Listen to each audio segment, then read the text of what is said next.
चंदा मामा सो गए, सूरज चाचू जागे। जी हाँ, वेलकम बैक। एक और ट्रिप जो कि एडलेड से एक दिन का है, लेकिन उससे पहले कभी आपने चांद से सूरज को बादलों के पीछे छुपते देखा है? चलो देखते हैं। चांद में से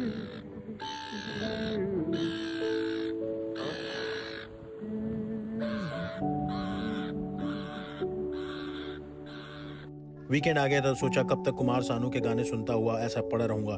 इसीलिए मैंने पीटर रैबिट की तरह उठा और भागा ऐसे, और एक दिन का ट्रिप बनाया योग पेनिनसुला का, और सोचा कि क्यों ना हम जाएं और देखें एड्रोसन लुकआउट, जो कि एक केजीएफ की शूटिंग की लोकेशन की तरह दिखता है। लेकिन सबसे पहले हमारा मुकाबला हुआ एडलेड के ट्रैफिक से।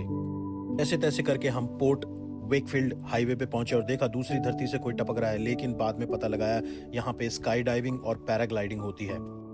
पहला ब्रेक लिया हमने पोर्ट वेकफील्ड में, जहां पे मैंने देखा कोई अपने गंदे पैर लेके पूरे फर्श को खराब कर चुका था, लेकिन मैंने आगे भी लिख दिया यो इस तरीका लाना। वहां बिताए कुछ प्यारे पल और पी एक बड़े से वर्ल्ड कप में एक बेहतरीन कॉफी। 15 मिनट की ड्राइव पर आप जा सकते हैं द शेड, जो कि 1870 में बनी हुई थी। एक हिस्टोरिकल बिल्डिंग है, थोड़ा कच्चा रास्ता है पर मजा बहुत आएगा।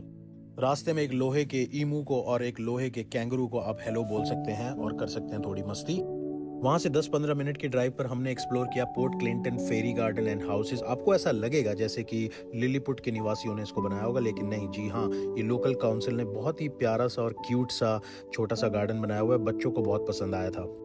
जब तक बच्चे बिजी थे, मैंने मौके का फायदा उठाया और बना डाली एक रील। तो आप भी ऐसी कुछ चीजें कर सकते हैं। वॉक द यॉक सामने नजर पड़ी तो लिखा था वॉक द यॉक, तो मैंने सोचा यहाँ पे शायद वॉक करनी पड़ेगी, तो मैंने भी फटाफट 300 से 400 मीटर की वॉक कर ही डाली। कुछ ही दूरी पे आपको मिलेगा एक सूखा समुद्र, एस सूखा समुद्र। अबे नाच न जाने बंदर टेढ़ा। जी हाँ, आज भी ये कश्तियां यहाँ पे वेट कर रही हैं कि कब पानी आएगा और ये तैरेंगी। तो अगर आपको समुद्र में डर लगता है नहाने से, तो ये समुद्र, ये जगह आपके लिए बेस्ट है, क्योंकि यहाँ डूबोगे नहीं। तो बात करेंगे अब एड्रोसन लुकआउट नामक जगह की, जिसके लिए हम गए थे।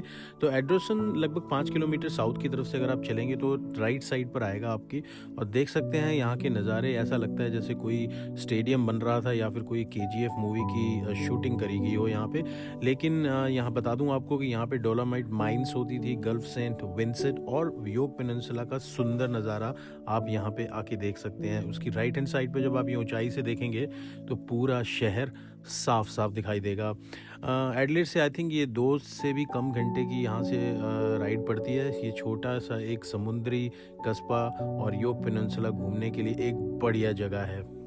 उसके बाद हम चल पड़े एक विशाल सी ड्राइंग को देखने के लिए, एडिथबर्ग वाटर टावर। इस विशाल सी ड्राइंग को देख के आपका दिल हो जाएगा हाय हुकू हाय हुकू।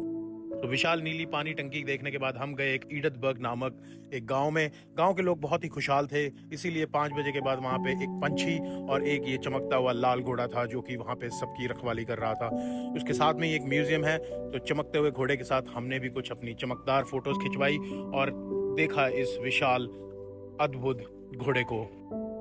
वहीं से कुछ 27.5 कदम चलने के बाद आप देख सकते हैं ये नीला समुंदर, नीला आसमान, और सुन सकते हैं नीले नीले अंबर वाला गाना। गांव के लोग जल्दी सो चुके थे।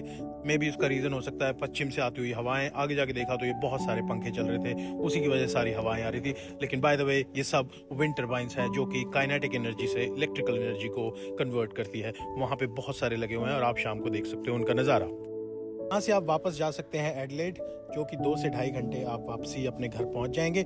अगर आप तैरना जानते हो तो यहीं से सीधा आप इसी समुद्र से एडलेड पहुंच सकते हो तैरकर। आई डोंट नो कितना टाइम लगेगा। तो हमारा प्लान वहीं पे था उस रात रुकने का। तो उस बीच के सामने हमें एक बहुत बढ़िया प्यारी सी अकोमोडेशन मिल गई थी, क्योंकि हमें भी तो जानना था कि इस शहर में, और सॉरी इस गाँव में, घोड़े के अलावा भी कोई रहता है कि नहीं। सुबह 6 बजे सोचा कि सुबह उठ के किसी को हेलो हाय करूंगा, लेकिन यहाँ भी मुझे रैबिट ही भागते हुए दिखाई दिए। बीच के किनारे पे एक समुद्री सील घोड़े बेच के सोई हुई थी। ऐसा लग रहा था जैसे लास्ट नाइट सैटरडे को कुछ ज़्यादा ही हो गई थी उसकी, तो हैंगओवर ज़्यादा हो गया, तो इसलिए आराम से बैठ के आराम कर रही थी। तो वहाँ से 30 मिनट की ड्राइव के बाद ये आएगा आपका पिंक लेक व्यूइंग एरिया, जो कि योग पेनिनसुला के बिल्कुल मिडल में ही आता है। और वहाँ पे अराउंड 20 से 30 पिंक लेक वाला एरिया है, जो कि बहुत ही खूबसूरत और बहुत ही अनोखी जगह है। तो लेक का गुलाबी रंग देखने में बहुत ही अमेजिंग लगता है और ये फोटोग्राफी के लिए बहुत ही शानदार जगह है। तो आपको बता दूं ये झील गुलाबी क्यों लगती है, क्योंकि जब लेक का रंग गुलाबी इसलिए लगता है क्योंकि इसमें नमक जो होता है, सॉल्ट की क्वांटिटी बहुत ज़्यादा होती है। तो नमक वाली पानी में जो एल्गी होती है और बैक्टीरिया होता है, तो वो सनलाइट में जब उन पे पड़ती है तो वो गुलाबी रंग पैदा करती है, पिंक रंग पैदा करती है। उसकी वजह से गर्म मौसम और तेज धूप की वजह से ये पूरी की पूरी लेक आपको पिंक कलर की दिखेगी। मना किया था ना कि वहां मत जा, फिसल जाएगा। क्या क्या हुआ, अपने हाथ दिखा जरा। Well done, good boy. कहाँ हुआ ये एक्सीडेंट? यहाँ हुआ। ध्यान से देखिए इस जगह को। अभी अभी सूत्रों से पता चला है कि यहाँ पे एक लड़का फिसल गया और ढपाक करके नीचे गिरा है। तो वहाँ से जाना था हमें शू ट्री देखने के लिए। तो पिंक लेक व्यूइंग एरिया से फिर हार्डविक वे के रास्ते में हमने देखा दूर दूर तक गेहूं के सुनहरे खेत और कच्चे रास्ते। बेसिकली ये प्रकृति और अपनी सादगी में बहुत ही खूबसूरत लगती है। दोनों तरफ गेहूं के खेत और ग्रेट कच्चे रास्ते में हमें दिखे ये कुछ पुतले। क्रिसमस का टाइम था इसलिए किसी ने अपने घर के बाहर लगाए हुए थे। बहुत ही अमेजिंग काम किया हुआ था। उसके बाद हम पहुंचे शू ट्री। इसको देख के ऐसा लग रहा था कि कभी कभी साधारण सी चीज़ भी, एक ऑर्डिनरी सी चीज़ भी बहुत एक पहचान बन जाती है अगर एक आइडिया यूनिक हो। बच्चे और टूरिस्ट इस जगह को बहुत ही लाइक करते हैं। आपने पेड़ पे फल लगते हुए तो देखे होंगे, फूल लगते भी देखे होंगे। आप देखिए जूते भी लग रहे हैं आजकल। भाई ये देखिए जूतों वाला पेड़ ले लीजिए। तो ये था हमारा एक दिन का सफ़र। तो इस सफ़र में बेसिकली ज़रूर ये सीखा कि असली खूबसूरती सिर्फ मशहूर जगहों में नहीं होती, बल्कि रास्तों में, उनकी कहानियों में और उन छोटे छोटे पलों से होती है जो आप अपने परिवार वालों के साथ और अपने चाहने वालों के साथ साथ में बिताते हो सफ़र करते हुए, जो दिलों में हमेशा आपके बस जाती है और एक अनफॉरगेटेबल मोमेंट क्रिएट करती है। Thank you so much for watching this video so far.